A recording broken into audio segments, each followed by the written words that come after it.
Bir qizga bir yigit uylandi. Uylangandan keyin qarasa hali qizda bitta oyog'i kalta ekan.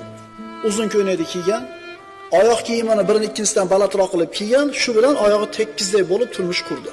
Sir fosh bo'ldi. Endi kuyovni oilasi to'polon ko'tardi. Qo'yib yuborasan, bizni aldabdi. Ammo bu yigit nima dedi? Vallohi qo'yib yubormayman dedi. O'zim yoqtirib oldim, taqdirim ekan, bo'ldi yashayman dedi.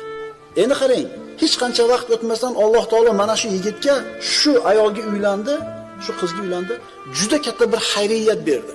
Shu ayolga uylangan yigitni peshonasi ochilib, boy badavlat bo'lib ketishligi kerak edi. Demak, shu ayolga uylanmaganida shu narsa kelmas edi. Shu ikkalasi bir bo'lgandan keyin xayriyat taqdir qilganda, uni ham peshonasiga, buni ham peshonasiga. Shuning uchun siz bilan biz kutgan tomondan yaxshilik emas, yomonlik kelib qolishi mumkin. Siz bilan biz yomon deb o'ylagan ishda xayriyat bo'lib qolishi mumkin. Buni kim biladi?